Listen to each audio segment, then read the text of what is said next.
Hello, my name is John Farndon. I'm a writer and I write pretty much everything. Books, plays, poems, songs, you name it, I write it.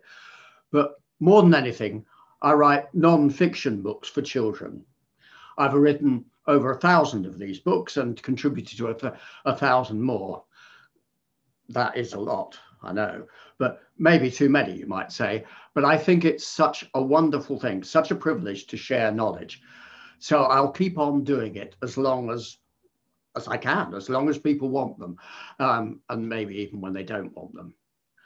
I can't show you even a fraction of these books today, of course, but here's a very small selection to give you a taster. Now, I think it's easier if I just show them to you physically rather than sharing the screen right now. I will be doing some screen sharing later on, but here's a couple of them. Now this one is a book about the planet Earth. It's about geology and all that kind of thing for children.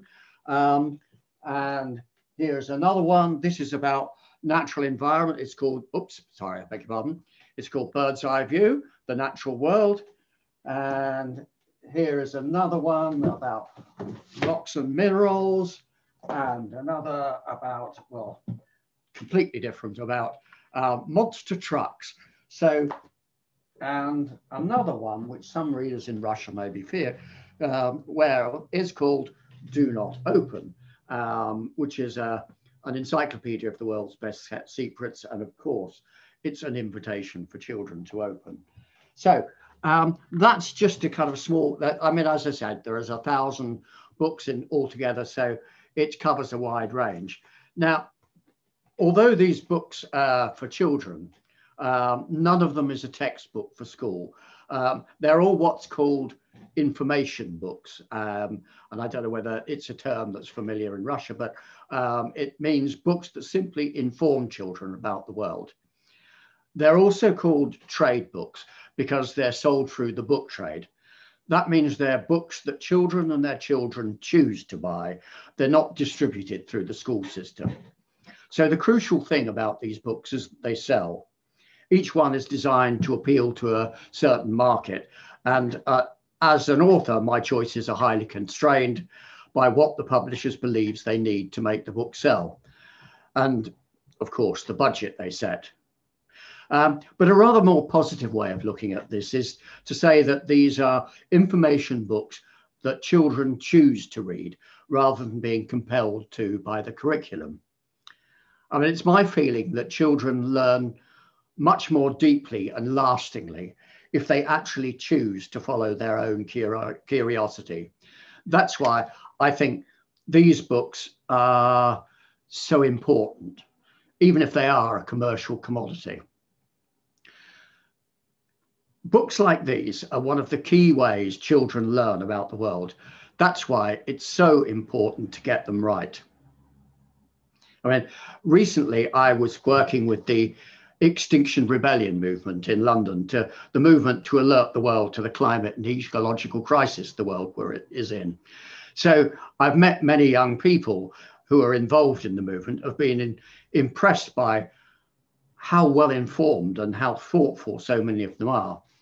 Now, what was interesting is that it was really gratifying to discover that some of them had read my books about the natural world when they were little, and it had led them to care and find out more for themselves. So I was really pleased when I heard that. So if your child turns out to be another Greta Thunberg, you can blame me, but I hope there are many more.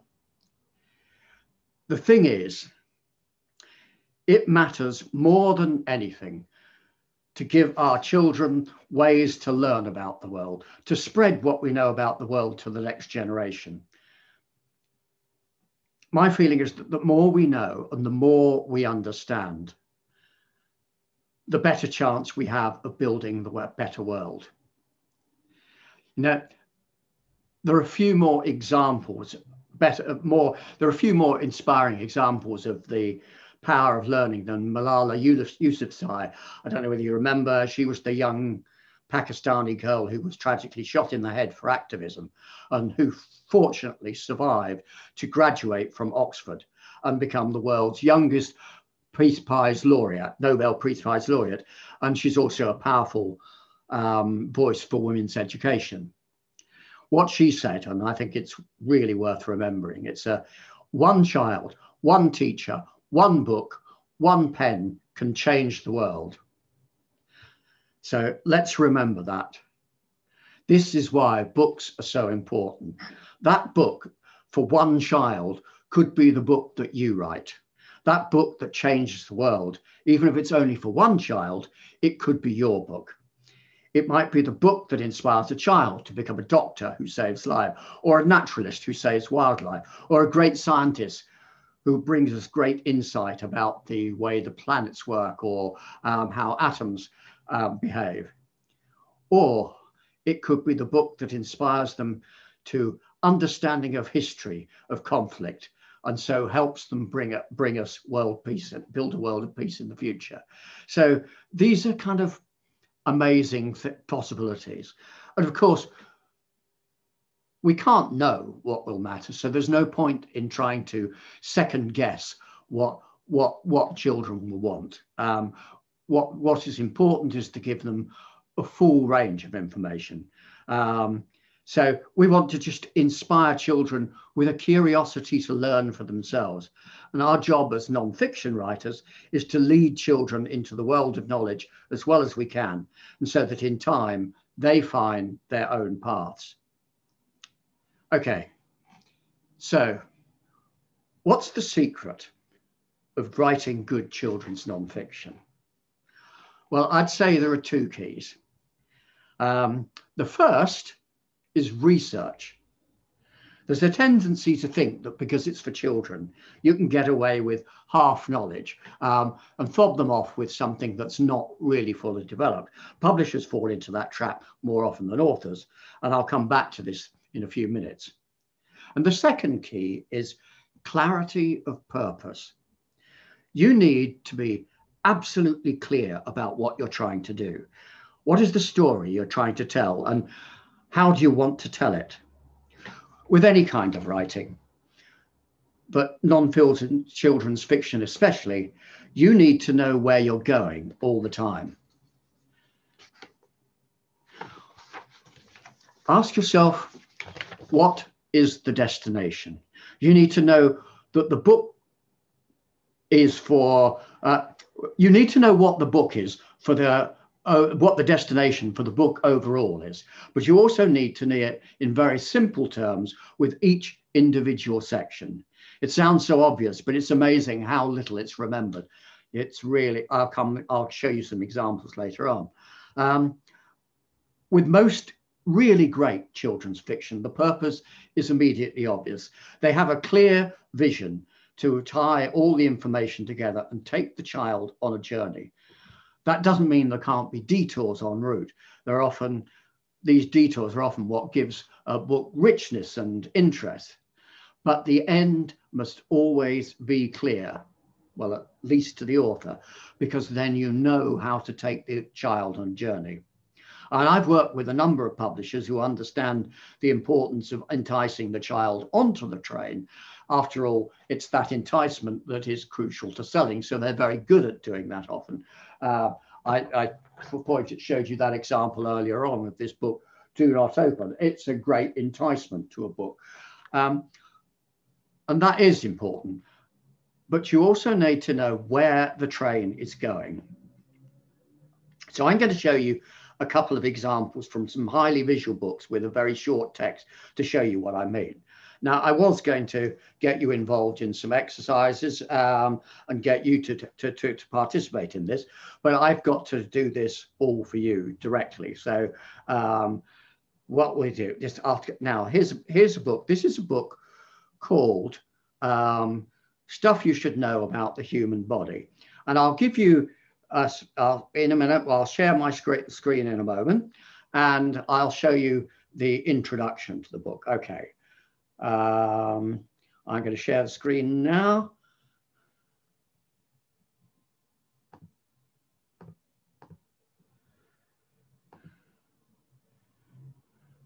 Okay, now I hope you can see that now, and let's see.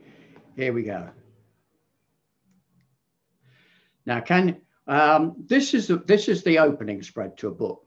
It's a book about the body, and as you can see, what it is, it's enticing people, children, into the story of the human body by displaying the human body as a fairground, and it's saying, well, we're going to take you on a journey through the body, and you can enjoy all the rides in the body, and so it becomes a fun trip that they want to go on and want to learn. And you can see a helter-skelter there, which is the sewage. Where's my, yes, here, which is the sewage works. It's the gut, but we try to show it as a helter-skelter to show that kind of thing and to make it look interesting. And I think these little hooks are really important to getting a child interested in the information rather than just thinking, oh my goodness, I've got to go through another lesson. So you get that idea of enticement, and that's really fundamental. And I'll show you another spread from the same book. Yes, and this is the book. This is one about the lungs and how do you breathe. And what's happened is the lungs have been turned into this fantastic machine, so that you understand how a little bit more how you get it on. Because if you have a memorable image like that, it becomes much easier to understand what's going on for a child. And finally, from the same book, I'm going to show you this spread about how the heart works. So, okay, and it says, how does your heart beat?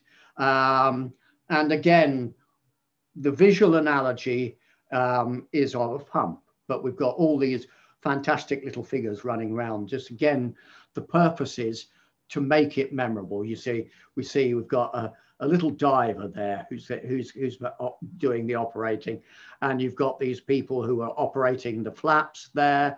Don't know whether you can see that. So you get the picture of this is a very lively image.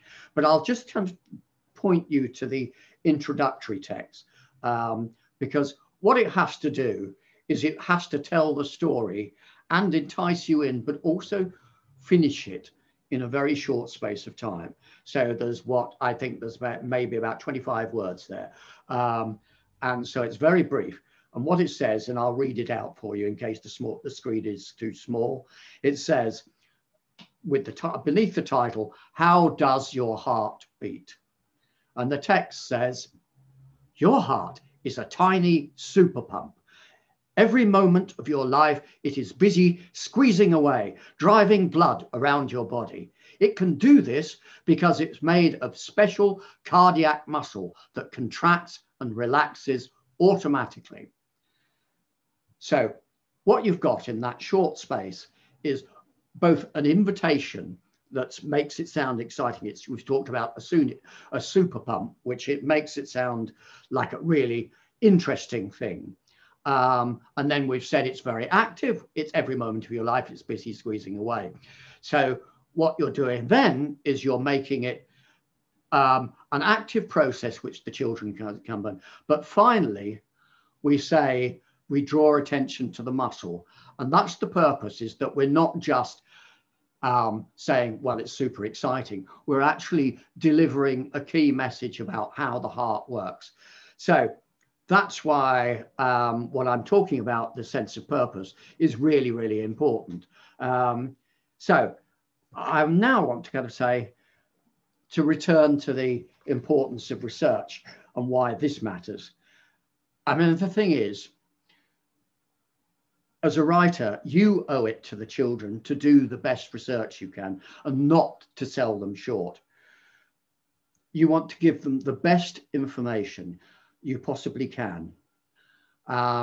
And it's something that quite often is not done in children's book, and it's something that really matters to me. The quality of the information is crucial.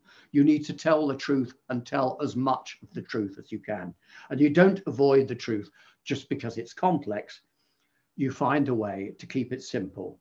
You can explain relativity or quantum theory if you have to, or particle physics, even for a young child, in a very few words. And I'll just kind of give you an example of how that can be done. Now, you'd think that going into, maybe you'd think that going into particle physics for 8-year-olds or 9-year-olds is too much. And especially talking about quarks and leptons and hadrons. But actually, no, I was asked to do it, and it can be done. You can be the judge of whether it's successful or not. But here's a spread for the Encyclopedia Britannica on atoms. Now, what you see there is the standard model of an atom. But what you see, we've taken off visual things to show how the atom breaks down. And the introduction here, which you can see on the top left of your screen, is, it says, the atom. Everything of substance in the universe is made from lots of tiny atoms. There are about 7 million billion trillion atoms in the human body. So the point of that, what I'm saying is that actually you make a point of reference that children understand. So I'll read that again. So everything of substance in the universe is made from lots of tiny atoms. There are about 7 million billion trillion atoms in the human body. So atom balls are basically fuzzy balls of energy. In fact, they're mostly empty space. Inside, even tinier subatomic particles called electrons whiz around a dense nucleus. Scientists have now found that there are many subatomic particles, but there are 2 basic kinds: quarks, which combine to form the atom's nucleus, and leptons, including electrons, which are outside the nucleus. So you can see there's, again, you've only got about 60 or 70 words there at the most. And what you've done is you've gone into explaining subatomic particles and the way that quarks and leptons relate. And it's in a way that a child can understand. And you'll see that if they don't get that from the intro, the images that we've got there with the two circles here reinforce that. So what I'm saying is, don't be afraid of telling the whole truth just because it's complicated. So that's quite extreme, and most of the time authors won't have to do something like that. But I now want to show you a little bit about how careless research can actually sell readers short. And it's something that has happened more and more because of the power of the internet. People tend to think that information is easy to come by. And so publishers think, oh, we can get any old person to write a non-fiction book. And quite often authors also are careless about what they think, because they go to the first source on the internet they find and think they've understood what they've said. And I think it's a mistake. So I'll just show you an example of this. And I don't know how well you can appreciate what the problems are, but let's try anyway. This is from a book on disasters, which are a very popular topic for trade books, because they think it's an easy topic to grasp, for publishers to grasp, and they think it sells because it sounds exciting. And there is a problem with that sometimes, because they talk about disasters as being exciting things, when of course they actually kind of bring tragedy for a lot of people, especially in areas that the book isn't sold. So it is a problem, and I think publishers need to be a little bit more careful about that. But this is a spread from one of the books that they did. So this is a book on tsunamis. Now, if you can, I don't know whether you can read this book. Let's say it says how tsunamis work. Now, what it says is, again, I'll read you out the introduction, and it says, and this is on the top left, it says, when an undersea natural disaster occurs, the energy from it pushes upward, creating a bulge in the ocean surface. The force of gravity then pulls the bulge downward again and makes the energy move outward. The energy then creates a wave that begins to move across the ocean surface. Now, I don't know how many of you know much about tsunamis, but that is a hopelessly wrong description of a tsunami, because the thing about tsunamis, first, is that they take place underwater. They don't appear on the surface until they come into very, very shallow water, because they run across, they're vibrations that run across the seabed. Now, so there's that major problem, and we can see that in the diagram to right. They've got the same problem that's wrong. It doesn't appear on the surface. There's a very, very few surface appearances on the surface until the coast. And they also talk about an undersea natural disaster. Now, thing is, of course, it isn't a disaster until it strikes the coast. So, and I'll give you a few other examples. So, once a tsunami begins it says in the next thing, once a tsunami begins in deep water, it quickly gathers pace. Well, no, it doesn't. It starts off fast and slows down. So, what I'm talking about here is, I'm not really meaning to pick on this book in particular, because the editors were trying to do a good job. I appreciate that. But what it shows is that you can go horribly wrong if you don't attempt to really get to grips with your subject. And it's really important to do that, whatever kind of book you're doing, because thing is, it is quite simple science, but you can get it wrong. And it's obviously really important that we tell the truth. One of the things about textbooks, curriculum textbooks, is they're usually vetted by a school system. Trade books are not. So the responsibility is on the publishers and the authors to get it right.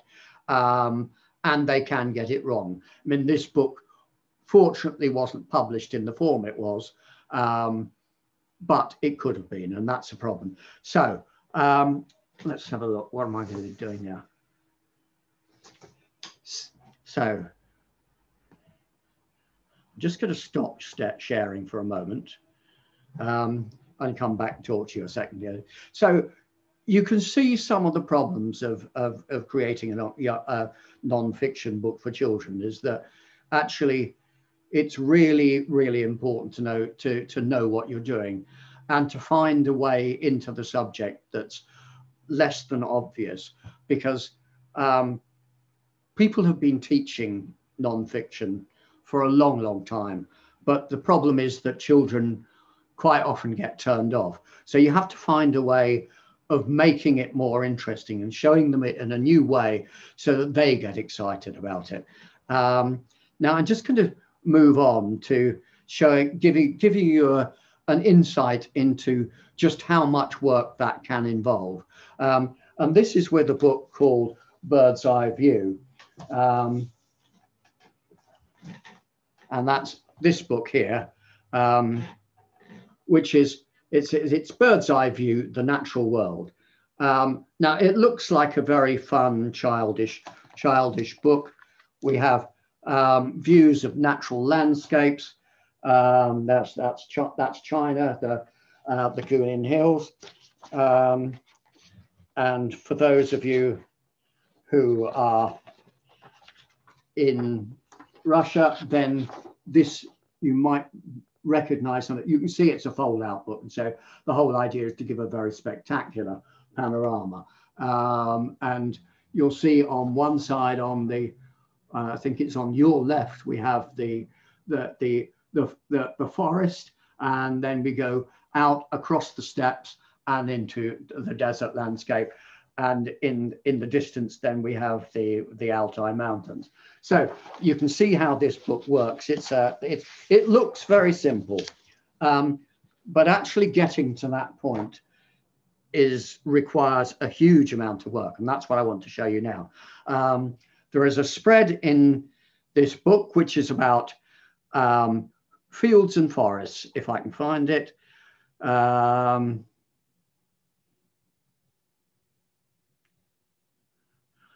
Yes, here we go. I'm going to share my screen now, and I'll go away from you for a little while. So, okay.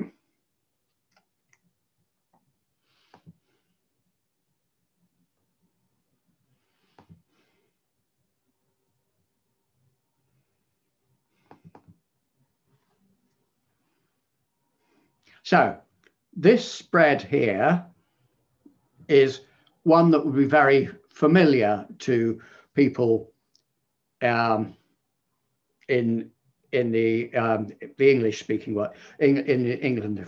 Actually, I'm going to talk about a rather different one. Actually, I think, hold on a minute, it's this one. So I'll leave that up, but I'll show you. I'll just kind of stop sharing for a second.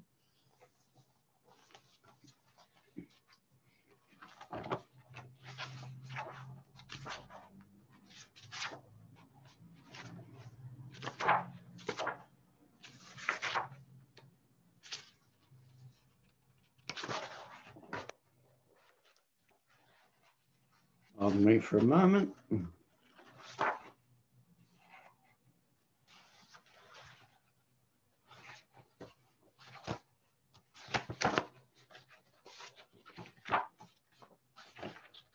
Yes. Now, I don't know whether you can see this. That's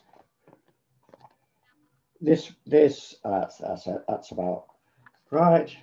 So, what that is it shows the entire course of a river, and this is actually in South Wales, and it shows the different kinds of wildlife that appear at different stages of the river, and also what the nature of the landscape at different stages of the river are. Now, what you can see is the beginning up in the mountains, and then in the far distance at the top of the page, you can see the sea.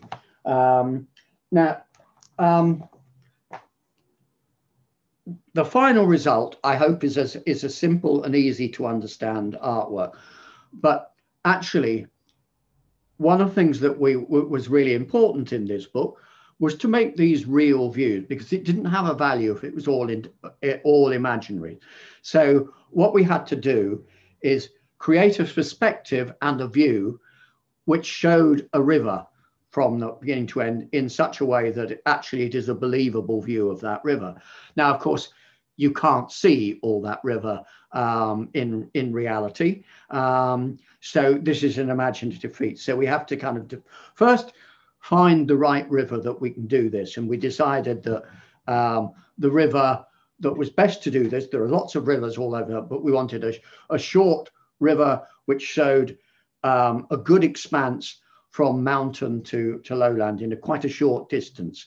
So we chose a river called the Usk which is in South Wales. So the first thing is I had to create a sketch to imagine how we were going to compress this, and then find a lot of different research views for different parts of this landscape.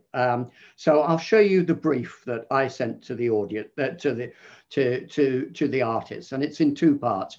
And the first part is a brief for the landscape, and the second part is a brief for all the different creatures you find. So I'm going to go back to screen sharing again.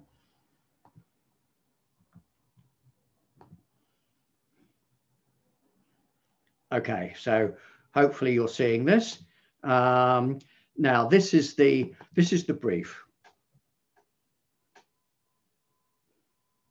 So this is a Word file. Now what you'll see, as it says, this shows a bird's eye view of it just explains to the artist. This shows a bird's eye view of the River Usk in Wales, looking south to the south, out over the Bristol Channel where the river flows out at Newport. So it explains what the view is showing. Now you'll see what I did is I drew this little sketch just in pen and ink, just to show the main elements. And you'll see here, this is the hills in there, and they're called the Brecon Beacons, and then the various breaches of the river. So you can see how I imagined that this could fit together on the page.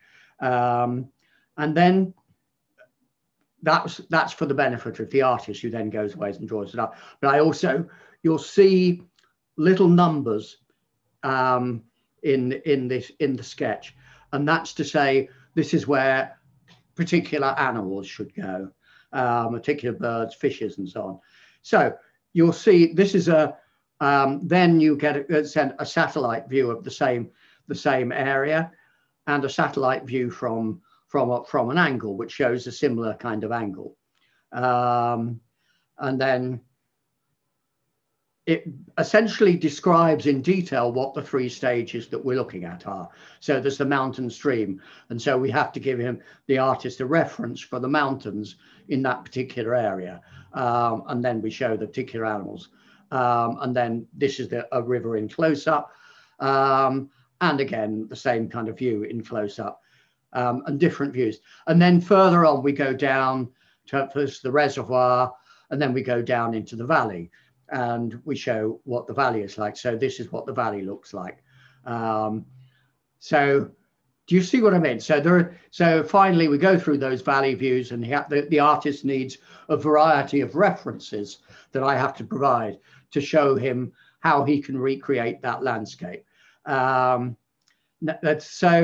as you can see, with the river is changing. So these are the river further down, and finally we get to the where it's estuaries and marshes, and floodplain, and eventually we get to the mud to the mud flats and the port at the airs and out to sea.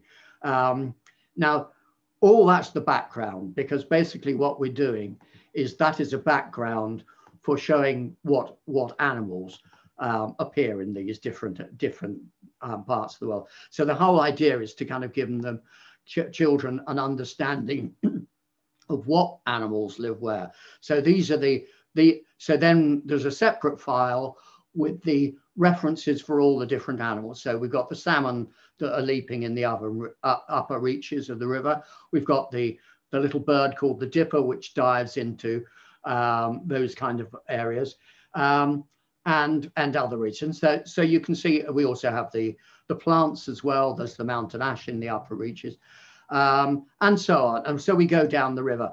So basically we need all that. We need all that in order to come up with. I'll stop sharing again. In order to come up with that, which I hope looks simple, and it's got very little text because the pictures are self-explanatory. And this book goes, in fact, what it does is it goes on a journey around all the world, and it imagines that the world, we're taking a balloon ride around the world, and so we're seeing the landscape, the natural landscape from above. And as the introductory spread shows, this is the route. And so we managed to take in, I think it's about 15 typical natural environments, so that children get a complete picture of the animals around the world and where they live and why they live in different places. And of course, it's one of those things that obviously we have a state of crisis at the moment. There's an ecological crisis. We're going through an ecological crisis at the moment. So we don't shy away from that in this book. So for instance, then you'll see this is that we have this picture of the Amazon rainforest, and you'll see we show where it's being cleared rapidly, before we then go on to explain how it looks in its natural state. And this is quite important, because I think this is just as much a part of the education about the natural world. And then when finished, it's on in an urban environment. We show how actually creatures have found homes even in urban spaces, and we shouldn't neglect this. So that's the kind of thing, and that's the kind of way books are put together. Now, thing is, today's books are available in astonishing quantities. Today, books are available in astonishing quantities, and there's over 1 million new book titles are now published every year in the USA alone. And on top of these, there are some 13 million previously published books to choose from, and even a new book will often cost less than a cup of coffee. So it's interesting that until recently, books themselves, the physical objects, were rare and precious objects. And it wasn't just the words in the book, but the very physical book that was cherished in a way that we can't possibly imagine now. But just think, the entire works of the great Greek thinkers were carried through entire millennia with just a few handful of copies, if that. And if those few copies had been lost or damaged by fire or flood, they would have been lost forever. And in the Middle Ages, many key books were so rare that scholars would walk for months just to read a copy in a far-off library. Now, in the ancient world, books had a power that seemed almost magical because of the way they carried exact meanings into the future without anyone speaking. Books became the foundation stones of the world's great religions, allowing the words of a great prophet to be heard even as he spoke them from afar, from generation to generation. Even more crucially, books stored ideas and information to be accumulated over time. They were the way each generation built on the learning of those before, gradually building the stock of human knowledge. See, books link our ideas together through time and space. They knit our tiny individual brains into a vast network of human knowledge and understanding that goes on growing bigger and bigger. They allow us to feel together as well as share ideas. By ourselves, we're actually kind of very little. But by thinking together, as books help us to do, we've become a truly remarkable species. And this joined up thinking is the very essence of humanity. Now, I've come to the end of what I actually planned to say, because I was going to do some more exercises with you, but I gather we can't do that because we're online. But I notice we have, yes, there's a few questions on chat, which I will kind of answer. So if any of you have any questions, please feed them through to Tanya, who is coordinating, and I'll do my best to answer. Now, the first question is, we have a question. Do you do some research? If the answer is yes, can you tell us something about it?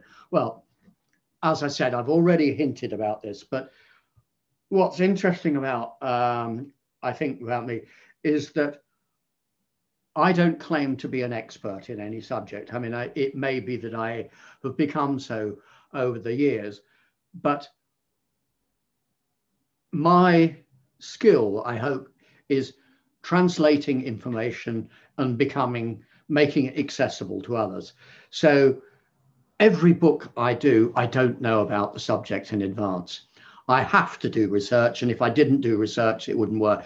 So if you like, then research is a crucial part of what I do. The writing is only secondary. And I think this is, in some ways, it's true about fiction as well as non-fiction, that the crucial thing is to have a clear idea of what you're talking about.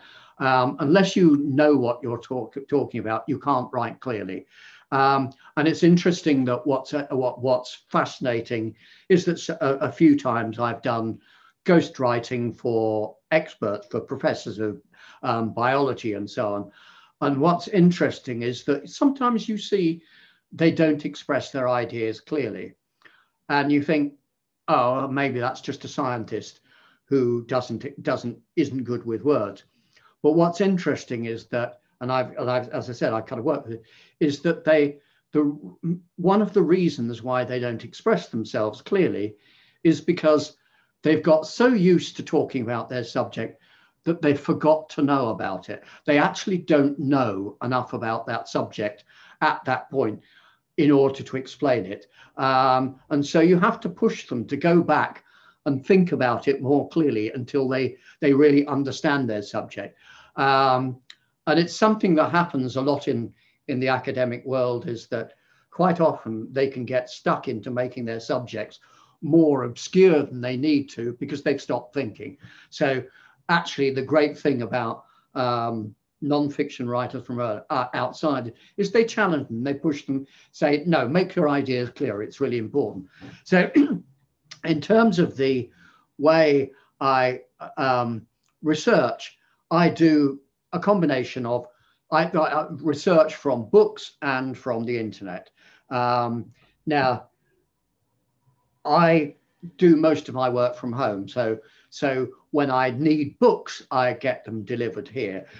It just doesn't make sense to go to a library because I need the books surrounding me. It's impractical to go to a library, and I need to research to be able to refer to them again and again. Now, as I said, the internet is a dangerous tool. It's one of these things that's incredibly powerful, incredibly informative, and incredibly useful. And it's transformed the way I work, and it's made a huge difference to the work. It's a great asset.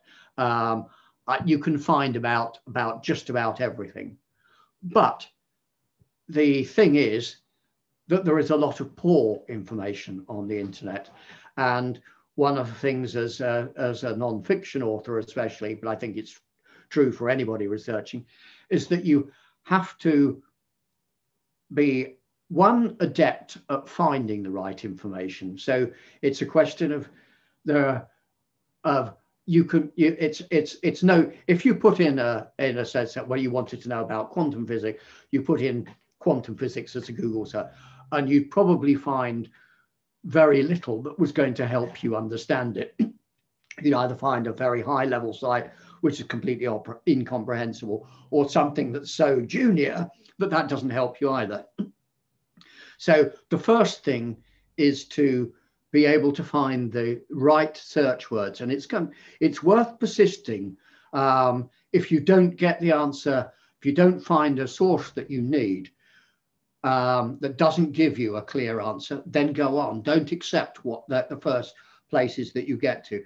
Keep digging and digging and digging and digging, because you get to the point, you need to get to the point where you understand what's being said. And if you don't, then you haven't done enough research.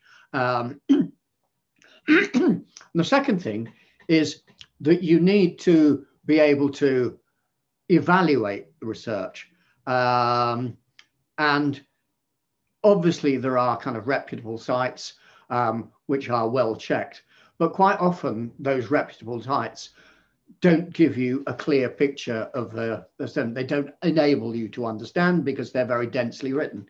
So you have to be able to go to other sites, and there's not a problem with doing that. Sometimes if you're at university, then I was kind of a university tutor. The university tutors say, oh, you shouldn't touch those sites with a barge pole. But my feeling is actually they're very valuable, these slightly simpler works, because the most crucial thing for both a non-fiction writer and a university student is to understand what they're doing. If you don't understand it, you can't do any further research. So those sites are very useful as long as you use them carefully. And one of the ways that you use them carefully is by cross-checking. So you don't just use one website, you use 2 or 3 or 4 or 5 or 6 or 7 or 8 or more until you get the answer you need. And so, yes, that research is quite important. And as you saw from that book that I was talking about, the landscapes, all that required a lot of research. I don't know off by heart the creatures that live in the natural landscapes of Antarctica, but I can find out. But it requires careful research. I can't just go to the first place that says this is the rundown of creatures in the Antarctic, because the chances are it's wrong, or it's just one person's point of view. You need to check that against more reliable sources, and that's what I did. So, for instance, quite often I was going to research institutions to find the right animal. So that's the answer. Okay, we have another couple of questions. So, okay, yes. What I'm going to do is I'm going to wrap up in a little while, because what I'd like to first like to just tell you again a little bit about myself for those who missed me at the beginning, and then I'd just like to lead you on to a very different way of storytelling that I explored a couple of years ago at the Polytech Science Festival in Moscow, actually. And it's a way of completely turning fiction into storytelling, because I think one of the things is that non-fiction and facts can seem horribly dry, and that's why children don't engage with them all the time. But I don't think they needs to be that, because some stories about science, about history, they're fantastically exciting. And I think if you can get an emotional involvement and a real story, then you can get children curious and willing to follow up on the story. So first, I'll just tell you a bit about myself again. Yes, I started out writing about 30 years ago. So I've been writing for 30 years, and that's how I've managed to write so many books. But interestingly, I started out, excuse me, writing. I accidentally started writing for a motorbike magazine, and I'd never written a motorbike. But on this motorbike magazine, there were a lot of people who really liked motorbikes, and so they wanted to do all the practical bits about riding motorbikes, and so they left me to write about the technical side. And so very rapidly, because no one else was doing it, I became an expert on motorcycle technology. Now, the interesting thing, what that taught me, that experience, is that actually, if you put your mind to it, you can actually understand and get to know about any subject. And that's something that I pursued through my career. And it's quite important thing, because it's not only important for me, but because actually that's what we expect children to do. We don't just give them one subject throughout their school career or their youth. We actually expect them to learn about a whole range of subjects, about as much about the world as possible. So that's why I think I've become not a specialist. I kind of write about many different subjects, because I think that's the child's experience. And so it helps me understand that actually the crucial thing is making the subject interesting. So I've written about science, I've written about nature, I've written about pretty much anything you care to mention. I also, there are some other things I do, as one of the reasons why I'm particularly interested in Russia and Asia is that I act as a translator for literary works and for poems and songs. And right now I'm chairman of the Eurasian Creative Guild.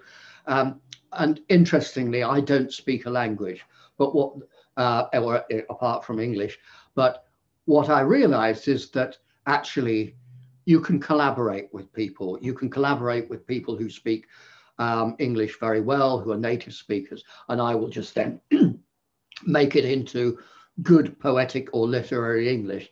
But I think the kind of crucial thing about that is that